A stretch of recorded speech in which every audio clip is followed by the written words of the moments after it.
Hey everybody, welcome back to the vlog. Thank you for joining me for tea time once again. It's still the month of October, a little bit witchy, right? A little bit witchy. Anyways, guys, today is a Panasonic day and I've been away for the last 3 or 4 days. Okay, I've been working on my house diligently, new flooring and all kinds of other stuff. I'm exhausted, but I am back. And during this time, I got a lot of emails and the email said, what is going on with Panasonic, Joe? You said in the past that you felt that the Micro Four Thirds lines were going to go the way of the dinosaur. Is Panasonic discontinuing their Micro Four Thirds? We see the GX8 is going bye-bye. It says that it's discontinued in an article that they read. So I did some research on this, and the short answer is no. They're not discontinuing their Micro Four Thirds. In fact, if you remember when they announced the S1, the S1R at Photokina a couple of weeks ago, they said, we are not going to discontinue the Micro Four Thirds line. We are going to keep it going in tandem with our full frame offering that we are creating, which is great. That is fantastic. So doing some research, I found the article that they were talking about, and we see here, yes, the Panasonic GX8 camera is discontinued according to B&H. So I did some research on that. As you can see here, the Panasonic Lumix DMC-GX8 is discontinued according to B&H. Now, I believe that on Adorama, there is a few units still left, so it doesn't say discontinued as of yet, but it will. So anyways, this camera is history. All right. It was a pretty cool camera. If you guys remember or don't remember, and I think it was July 16th, right around there of 2015. So you're talking about 3¼ years ago is when it announced. So as you can see here on B&H, looking at a 20 megapixel camera that had the Venus engine in it. Of course, it was Micro Four Thirds, had the tilt screen, a really nice OLED EVF, 3-inch back panel, as well as 4K at 30 frames per second, built-in Wi-Fi, shoots up to 10 frames per second, yada, yada, yada. The same AF system that's in most of their systems. Now, this is the one that's going bye-bye. But as you can see here on B&H, the new DC G9 is pretty nice. You're looking at the same sensor, 20 megapixel Venus engine. Now it has 4K at 60p, so 60 frames per second, 4K. It will shoot up to 80 megapixel images with that multi-stitching thing that it does, as well as 5-axis image stabilization, a good OLED, the same 3-inch back panel, which is nice, and you have your joystick, your advanced DFD autofocus. Now, that's the same autofocus system, I believe, that they've had. Some people like it, some people don't. It does, for me, have problems. Sometimes it doesn't track very well. That's just what I have seen from colleagues of mine that use a lot of the Panasonic gear. Anyways, it will also go up to 25,600, and it does have dual UHS 2 cards in it, which a lot of people say that if you don't have dual cards, you don't have a pro camera. So I guess this is a pro camera, guys. Anyways, yeah. So this being said, bottom line here is Panasonic is not getting rid of their Micro Four Thirds. So some people say, Joe, how can these things shoot so fast? We see here it will shoot up to 60 frames per second, continuous shooting. That is a lot of frames per second.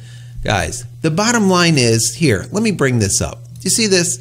This white area around the outside, this is a full frame. That is a full frame camera sensor. All right, it's 36 millimeters by 24. If you look down here where it says 4 thirds, that is a Micro Four Thirds sensor. Do you see the difference in the amount of data?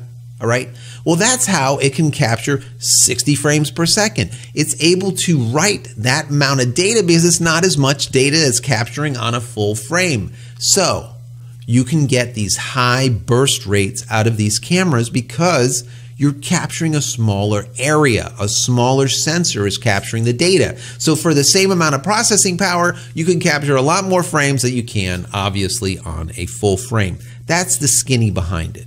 All right? So back to my thoughts. Micro Four Thirds, I've said this in the past, I do think that they will eventually go the way of the dinosaur. I do think that that will happen. Is it happening right now? No. Is it happening with Panasonic right now? No. They said in Photokina, when about 2 or 3 weeks ago, when they announced the S1 and the S1R, they said, hey, we're going to continue in tandem our Micro Four Thirds line with our full frame mirrorless line. So, do you believe them? I do. I think they will, because I think they're making good money on the Micro Four Thirds. Now, do I think that's going to continue for a long period of time? No, I don't think so. Why? Because I think they're going to find some success in their full frame mirrorless offering. Now, that pond is very saturated. Full frame mirrorless is very saturated. Okay, there's a lot of players now. So will they make as much money as Sony did when they first started? No. But they're going to see that a lot of photographers want that full frame, as I've said over and over and over, in comparison to the Micro Four Thirds. Is there a place for Micro Four Thirds? Absolutely. Especially if you want something compact, something small, something that you can reach, extreme telephoto, a lot of things that you can do with the Micro Four Thirds you can't on a full frame.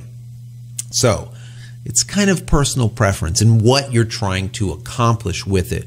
Now, like I've said in the past, and I'm going to say it one more time, when you're purchasing a camera, or if you're looking at upgrading a camera, look at the camera that suits your needs, all right? That's it.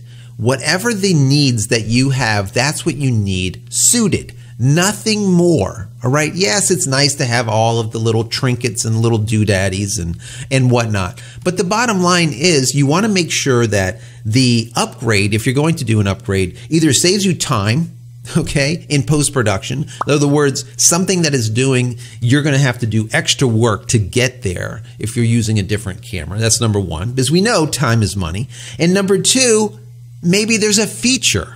Now, if there's a feature in the new camera that you absolutely can't do without, or, once again, it's going to make you money in your business, then make the upgrade or make the switch or pick that camera body.